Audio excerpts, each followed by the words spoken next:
Hi friends, welcome to my YouTube channel. ఈరోజు మా అత్తమ్మ ముద్దపప్పు రెసిపీ చేస్తుంది ఫ్రెండ్స్.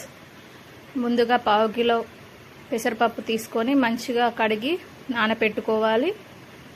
పోపుకు కావాల్సినవి ఒక ఉల్లిగడ్డ, ఒక 4-5 పచ్చిమిర్చి కట్ చేసుకుంటున్నాం.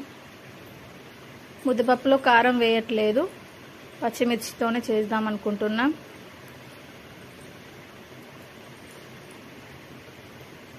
ఈరోజు మా ఇంట్లో చపాతీ చేశాం కాబట్టి ముద్దపప్పు చాలా బాగుంటుంది తింటే. ఒక 2 టమాటాలు కట్ చేసుకున్నాం. ముందుగా ఒక కడాయి పెట్టుకొని కడాయి కొంచెం వేడైన తర్వాత ఒక పావు ఆయిల్ వేసుకుంటున్నాం.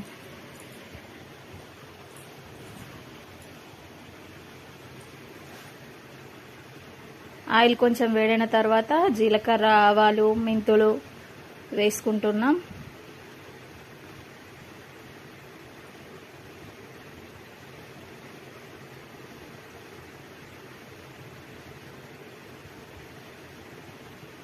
కొంచెం కరివేపాకు వేసుకోవాలి. ఇందాక కట్ చేసి పెట్టుకున్నాం కదా ఉల్లిగడ్డ, పచ్చిమిర్చి వేసుకుంటున్నాం.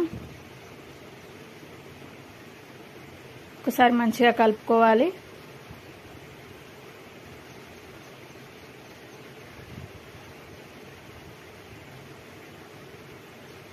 ఈ ముద్దపప్పు పూరిలోకైనా చపాతీలోకైనా చాలా బాగుంటుంది.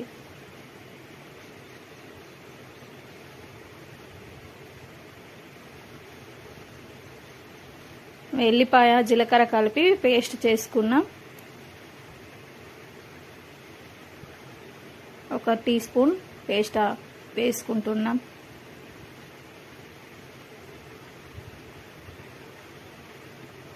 ఇందాక నానబెట్టుకున్న పెసరపప్పు వేసుకుంటున్నాం.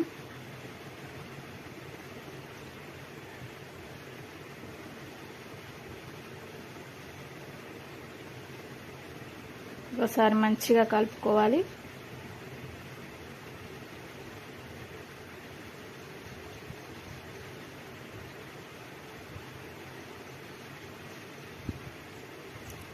రెండు టమాటాలు కట్ చేసినవి వేసుకుంటున్నాం.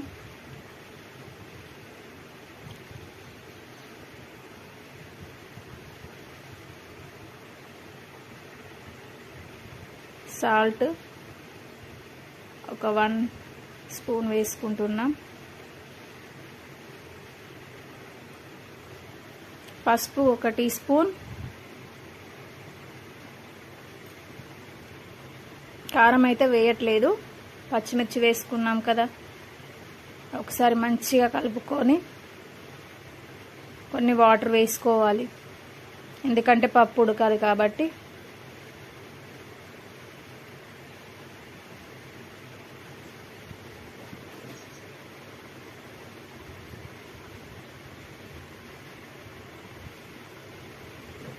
వాటర్ వేసుకున్నాం.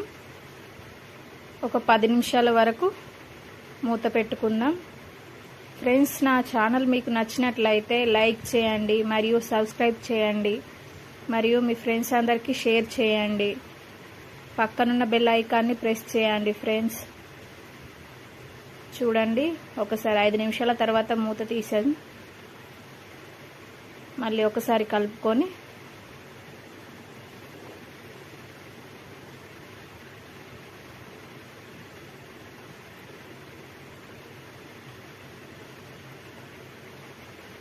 మళ్ళీ 5 మినిట్స్ మూత పెట్టుకున్నాం. చూడండి, 5 మినిట్స్ అయిపోయింది, పప్పు ఉడికిపోయింది.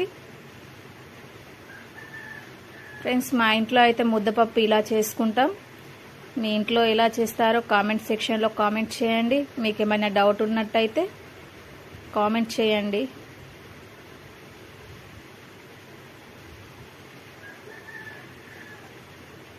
ఒకసారి మంచిగా పప్పుని కలుపుకొని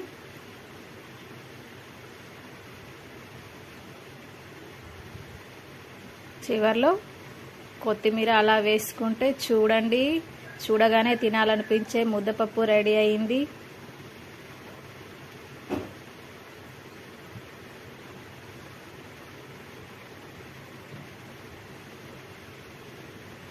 కొత్తిమీర వేసుకున్నాం కదా, ఒక 2 మినిట్స్ అలా అయితే